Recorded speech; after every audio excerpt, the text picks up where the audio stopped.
कैलाश पर्वत, जिस पर चढ़ने की कोशिश करने वाले हर व्यक्ति की उम्र तेजी से बढ़ने लगती है। इस पर्वत के आसपास लोगों को ओम की ध्वनि, शंखनाद की आवाज के साथ डमरू की गूंज भी सुनाई देती है।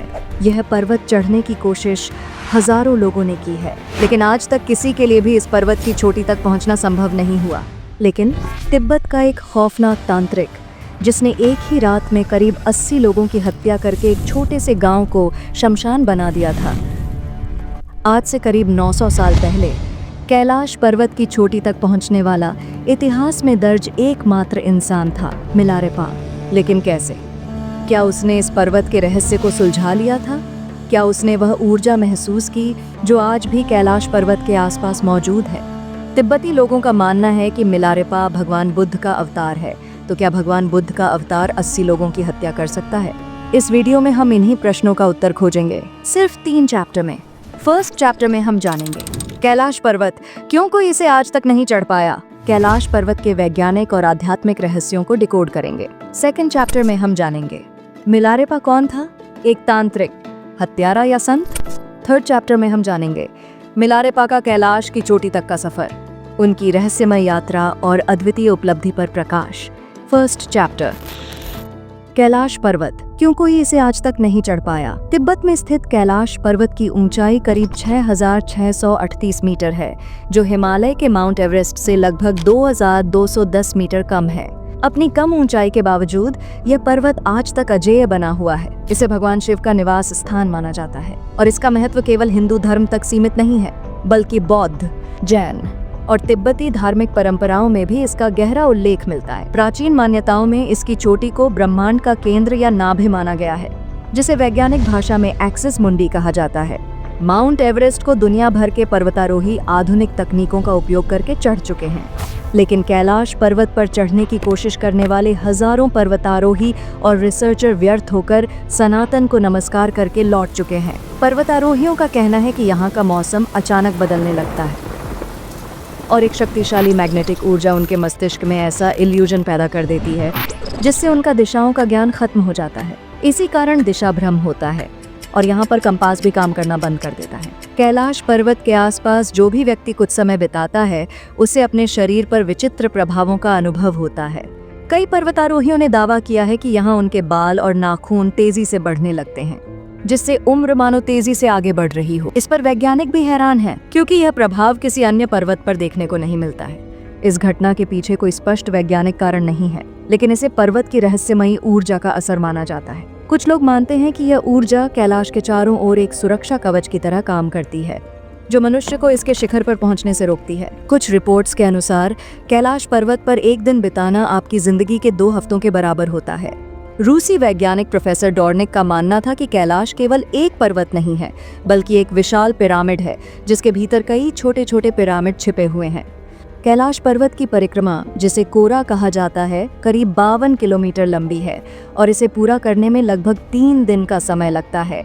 जो श्रद्धालु इस यात्रा पर जाते हैं, उनका दावा है कि कैलाश के पास उन्हें एक दिव्य और रहस्यमयी ध्वनि सुनाई देती है। कई लोगों ने वहां ओम की ध्वनि और शंखनाद की आवाजें सुनी हैं, जबकि कुछ ने डमरू की गूंज भी महसूस की है। ओम की ध्वनि, शंख और डमरू का संबंध हिंदू धर्म में भगवान शिव से है और इन्हें उनकी दिव्य उपस्थिति का प्रतीक माना जाता है। कल्कि 2898 में जिस शंभाला शहर का उल्लेख किया गया है, जहां भगवान कल की अवतार लेंगे, माना जाता है कि वह पवित्र शहर कैलाश पर्वत के भीतर स्थित है।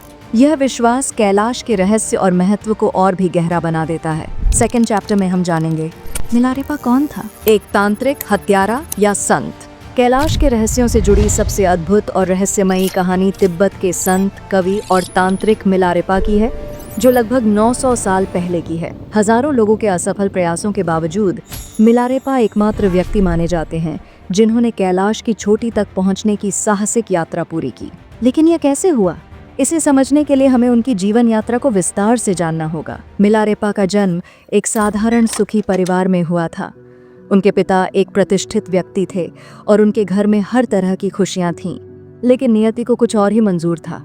जब मिलारेपा केवल 7 साल के थे, तभी उनके पिता का अचानक देहांत हो गया। मिलारेपा की माँ मिलारेपा और उनकी बहन को लेकर बहुत लाचार थीं। इस स्थिति में उनके चाचा ने परिवार की जिम्मेदारी उठाई थी। शुरुआत में उनके चाचा ने परिवार का ध्यान रखा, लेकिन जैसे जैसे समय बीतता गया उनका असली चेहरा सामने आने लगा। उन्होंने धीरे धीरे मिलारेपा के पिता की संपत्ति को अपने नाम कर लिया और इसके बाद उनका व्यवहार पूरी तरह से बदल गया। मिलारेपा और उनकी मां को नौकरों की तरह उनके ही घर में रखा गया। उनसे घर का सारा काम करवाया जाने लगा। इस अपमान और अत्याचार से भरे माहौल ने मिलारेपा को अंदर से तोड़ दिया। इसी गुस्से के कारण मिलारेपा ने अपने चाचा और चाचा के पूरे परिवार से बदला लेने की ठान ली। इस बदले की आग को और हवा देने का काम उनकी मां ने किया। अब उसकी पूरी जिंदगी का एक ही मकसद था, उन लोगों की मृत्यु जिन्होंने उसके परिवार को नौकर बना दिया था। मिलारेपा की मां ने उसे तंत्र विद्या और काला जादू सीखने के लिए घर से बाहर भेज दिया। वह चुपचाप घर छोड़कर बर्फीली पहाड़ियों की ओर चल पड़ा। करीब 16 सालों तक उसने कठोर साधनाएं की और तंत्र विद्या में अपना हाथ मजबूत किया। अब वह साधारण इंसान नहीं रहा, बल्कि एक शक्तिशाली तांत्रिक बन चुका था। जब वह लौटा तो उसे पता चला कि उसकी माँ और बहन इस दुनिया को छोड़कर जा चुकी थीं। बदला लेने के लिए उसने उस दिन को चुना जिस दिन उसके चाचा के बेटे की शादी थी। उस शादी में गांव के करीब 80 लोग निमंत्रित थे। एक तरफ शादी का उत्सव चल रहा था और दूसरी तरफ मिलारेपा ने गुफा में बैठकर अपनी तांत्रिक क्रिया शुरू की। उसने प्रकृति को नियंत्रित किया और ओलों की ऐसी भयंकर बारिश करवाई जो जानलेवा थी। यह साधारण ओले नहीं थे, हर एक ओला चट्टान जितना विशाल था। एक ही ओला किसी व्यक्ति की जान लेने के लिए काफी था। उसके गुस्से की आग में सिर्फ उसका चाचा और उसका परिवार ही नहीं, बल्कि पूरे गांव के लोग भी जल गए। उसने गांव वालों को इसलिए नहीं छोड़ा क्योंकि जब उसके परिवार पर अत्याचार हो रहा था तब वे चुप थे। उसने सोचा कि वे भी इस अन्याय के भागीदार हैं। ओलों की इस विनाशकारी बारिश ने शादी में मौजूद सभी लोगों की जान ले ली और पूरे गांव को श्मशान में बदल दिया। हालांकि बदला लेने के बाद उसका गुस्सा शांत हो गया, लेकिन इस भयानक कृत्य का पछतावा जल्द ही उसे होने लगा। उसके अंदर भावनाओं का तूफान उठने लगा और उसने तय किया कि उसे अपने पापों का प्रायश्चित करना होगा। इसी के लिए उसने एक सच्चे गुरु की तलाश शुरू कर दी। कुछ समय बाद उसकी मुलाकात तिब्बती संत और अनुवादक मारपा से हुई, लेकिन मारपा ने उसे कड़ी परीक्षा में डाल दिया। करीब 20 सालों तक उन्होंने उसे दीक्षा नहीं दी और सिर्फ अपने घर के काम करवाते रहे। इस दौरान मारपा ने अपने बाकी शिष्यों को दीक्षा दे दी, लेकिन मिलारेपा को कुछ भी नहीं सिखाया। गुरु मारपा के आश्रम में 20 साल बिताने के बाद भी मिलारेपा को अब तक दीक्षा नहीं मिली थी। बाकी शिष्य साधना करते और ज्ञान प्राप्त कर निकल जाते, लेकिन मिलारेपा को बस काम काज में उलझा कर रखा गया। दिन रात मेहनत, लेकिन सीखने को कुछ नहीं। एक दिन मारपा ने सत्संग किया। सैकड़ों शिष्य ध्यान में बैठे थे, लेकिन दूर कोने में छिपा हुआ मिलारेपा भी उनकी बात सुनने की कोशिश कर रहा था। उसे लगता था शायद यह उसकी आखिरी मौका है कुछ सीखने का। लेकिन गुरु मारपा आंखें बंद किए हुए भी उसे देख चुके थे। मारपा ने कहा, तू फिर चोरी से ज्ञान लेना चाहता है? सभी के सामने मिलारेपा को अपमानित किया गया। उस दिन उसकी आत्मा और भी टूट गई थी। मिलारेपा ने सोचा, बस अब और नहीं। वह आश्रम से भाग निकला, आत्महत्या करने की ठान ली। एक चट्टान के किनारे खड़ा होकर वह सोचने लगा कि उसके जीवन में अब कुछ बचा ही नहीं। अब यह जीवन नहीं रहा तो भी कुछ फर्क नहीं पड़ता। वह कूदने ही वाला था, तभी गुरु मारपा वहां आ पहुंचे। क्यों भाग रहा है? मिलारेपा की आंखों से आंसू निकल रहे थे। गुरुजी, क्या मैं इतना अयोग्य हूँ? आपने मुझे 20 सालों तक एक नौकर की तरह रखा, मुझे कभी सिखाया क्यों नहीं? मारपा ने शांत स्वर में कहा, तुम्हें लगता है मैंने तुम्हें सिखाया नहीं? तुमने जो 80 लोगों की हत्या की थी, उसकी गिलानी ने तुम्हारे मन को अशांत और आत्मा को दूषित कर दिया था। इन 20 वर्षों में मैंने तुम्हारी आत्मा को शुद्ध करने की कठिन परीक्षा ली, और आज जब तुम आत्महत्या करने आए तब मुझे एहसास हुआ कि तुम्हारी आत्मा अब पूरी तरह से पवित्र हो चुकी है। अब तुम सच्चे ज्ञान के योग्य हो। अब तुम्हारी साधना का समय आ गया है। आज से मैं तुम्हें दीक्षा देता हूँ। उस दिन से मिलारेपा ने गुरु के आदेशानुसार साधना शुरू की। कुछ समय के बाद जब मिलारेपा पूर्ण रूप से दीक्षित हो गया तो मारपा ने उसे एक नई साधना का मार्ग दिखाया। उन्होंने कहा, अब तुम्हें डाकिनी साधना करनी होगी। डाकिनी साधना, उन्होंने कहा, एक कमरे में बैठकर 5 दिन तक मंत्र उच्चारण करो, डाकिनी स्वयं प्रकट होगी। मिलारेपा ने वही किया। भूख और प्यास से कमजोर मिलारेपा के होंठ कांपने लगे थे, लेकिन उसने मंत्र नहीं छोड़ा। छठे दिन के अंतिम प्रहर में डाकिनी प्रकट हुई। तुमने गुरु के आदेश का पालन किया है, अब तुम संपूर्ण ज्ञान प्राप्त करने के लिए तैयार हो। गुरु से संपूर्ण शिक्षा प्राप्त करो। यह कहकर डाकिनी गायब हो गई। मिलारेपा का कैलाश की चोटी तक का सफर। मिलारेपा ने डाकिनी की बात सुनी और तुरंत अपने गुरु मारपा के पास गया। उसने कहा, गुरुदेव, डाकिनी ने कहा है कि मेरी शिक्षा अधूरी है, क्या आपने मुझे सब कुछ नहीं सिखाया? मारपा ने उत्तर दिया, मैंने जितना भी ज्ञान अर्जित किया है अपने गुरु से, वह सब तुम्हें सिखा दिया है। अब मेरे पास तुम्हें देने के लिए कुछ नहीं बचा। लेकिन डाकिनी की बात गलत तो नहीं हो सकती। इस प्रश्न का उत्तर पाने के लिए हमें भारत में मेरे गुरु नरोपा के पास जाना होगा। चलो भारत चलते हैं। नरोपा, जो स्वयं एक महान साधक और मारपा के गुरु थे, मारपा से मिलारेपा के बारे में सुनकर मुस्कुराए और कहा, आखिरकार उत्तर के अंधकार में एक दिव्य प्रकाश चमका। नरोपा ने मिलारेपा की ओर देखा और कहा, तुम्हारी शिक्षा में जो अंतिम कड़ी बाकी थी, आज मैं उसे पूरा करूंगा। उन्होंने मिलारेपा को वह गूढ़ विद्या प्रदान की जो अब तक उन्होंने अपने किसी भी शिष्य को नहीं दी थी। इसके बाद नरोपा ने मारपा से कहा, मारपा, तुमने मेरा ज्ञान बड़ी लगन से सीखा है, लेकिन तुम्हारे भीतर वह धैर्य और तपोबल नहीं था जो मिलारेपा में है, इसीलिए मैंने यह अंतिम विद्या तुम्हें नहीं दी। मारपा, जो कभी मिलारेपा के गुरु थे, अब उनके शिष्य बन गए। इस गूढ़ विद्या ने मिलारेपा की साधना को पूर्ण कर दिया। कहते हैं उसी दिन से मिलारेपा तिब्बती संस्कृति में आध्यात्मिक प्रकाश बन गए। 3rd chapter. मिलारेपा का जीवन रहस्यों और असाधारण घटनाओं से भरा हुआ था, लेकिन उनकी सबसे अद्भुत यात्रा थी कैलाश पर्वत की चढ़ाई। 1093 ईस्वी में मिलारेपा ने कैलाश की यात्रा का संकल्प लिया। उनके साथ कुछ शिष्य भी थे, लेकिन उनका एकमात्र लक्ष्य था उस परम सत्य का अनुभव करना जो कैलाश के शिखर पर छिपा हुआ था। कैलाश के पास पहुंचने पर मिलारेपा की मुलाकात बौद्ध धर्म के संत नरवान जी से हुई। नरवान जी ने उन्हें चुनौती दी, बौद्ध धर्म के अलावा कोई भी इस पर्वत के शिखर तक नहीं पहुंच सकता। कैलाश का शिखर आज तक किसी भी धर्म के अधिकार में नहीं रहा। जो पहले वहां पहुंचेगा वही धर्म कैलाश के शिखर का असली हकदार होगा। मिलारेपा जी ने चुनौती स्वीकार की। चढ़ाई की शुरुआत होती है। नरवान जी ने तुरंत चढ़ाई शुरू कर दी। उनकी चढ़ाई बहुत तेज थी।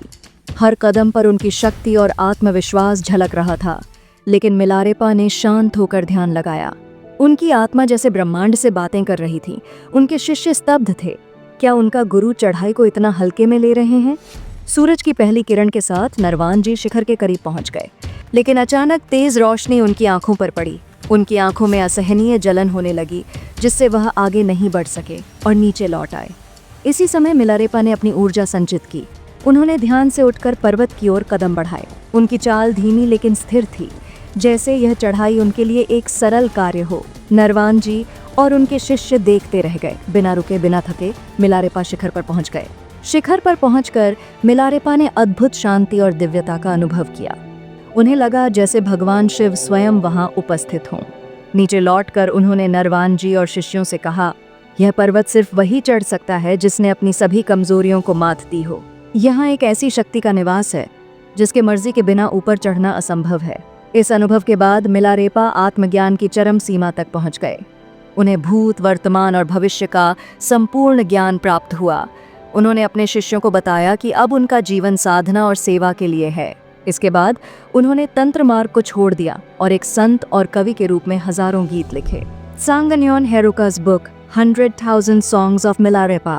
इस किताब से पता चलता है कि उन्होंने 1 लाख गीतों की सृष्टि की थी, लेकिन उनकी मृत्यु रहस्यमय थी।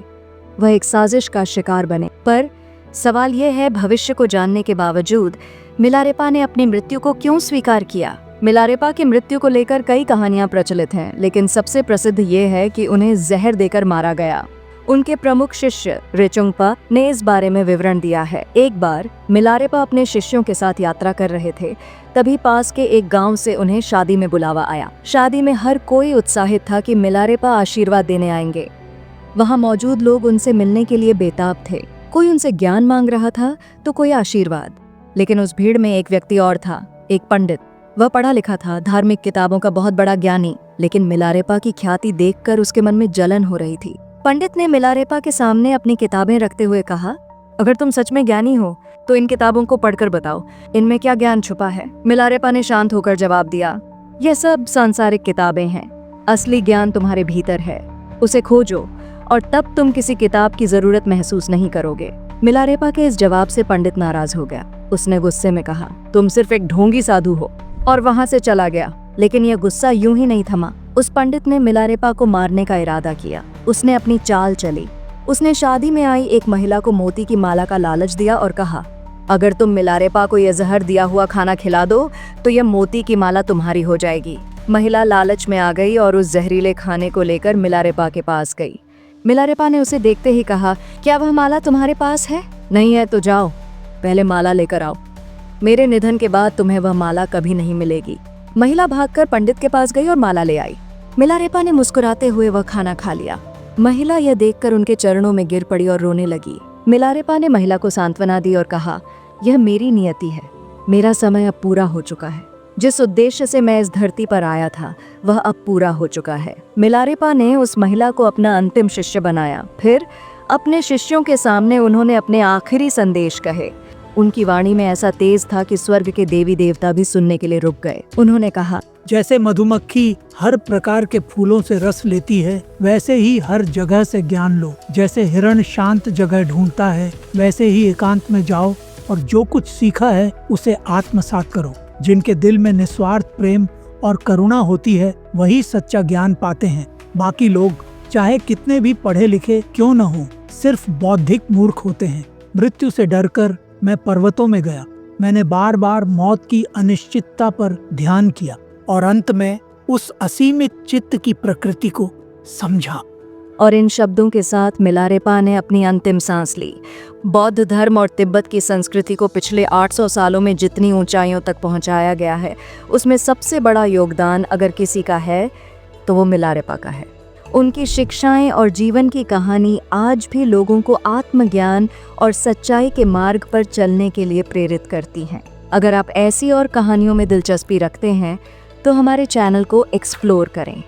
थिंक टुडे को सब्सक्राइब करें, इस वीडियो को लाइक करें और शिव या कैलाश से जुड़े आपके कौन कौन से सवाल हैं हमें कमेंट में ज़रूर बताएं। Stay curious with Think Today, हर रोज़ एक नई सोच।